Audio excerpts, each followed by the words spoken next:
Hello, this is David Harper. Welcome to a brief introduction to the Foundations of Risk Management topic, which is the first topic in the FRM. Here's the notation that we use, P1.T1. P1 stands for Part 1 as opposed to Part 2 of the FRM.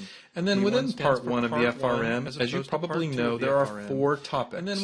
So we're starting with Topic 1 or T1, then T2, T3, and T4. And then when we get to Part 2 of the FRM, we start with T5, which happens to be market risk. So in this brief video, I'm not going to review any of the assigned readings. I just want to give you a taste or introduction to the Foundations topic and what we generally care about in Foundations. And it includes these ideas. A helicopter view, which includes the question of what is the definition of risk, which turns out not to be an easy question to answer. What does corporate risk look like?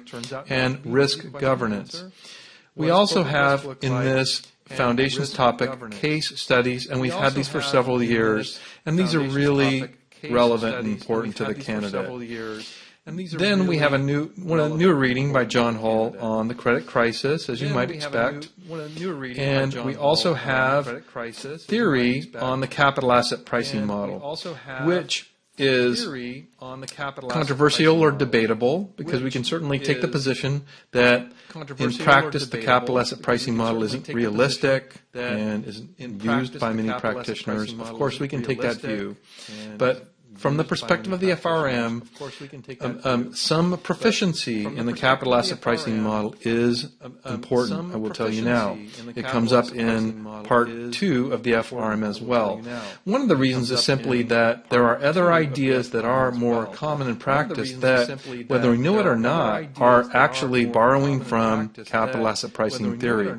So the risk-adjusted performance measures, or what I call RAPM, these are relevant and would include here, for example, a Sharpe ratio. That's something that's used oftentimes in practice, Sharpe ratio, and it's related to the capital asset pricing model theory. So that section is important in Part 1.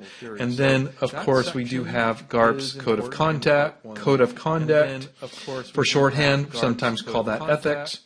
And there always are at least a couple or few questions on the FRM that borrow from the Code of Conduct, but not too many questions. Okay, so in terms of the definition of risk, as I mentioned, it's not always going to be easy to the time we're dealing with non-financial firms of the FRM. Our statement under normal with a 99 as opposed to parametric or analytical VAR.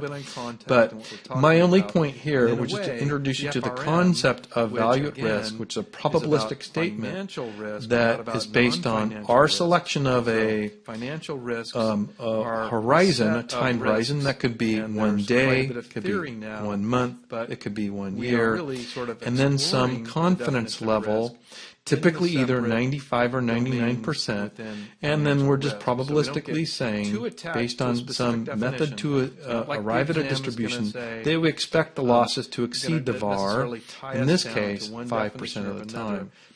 So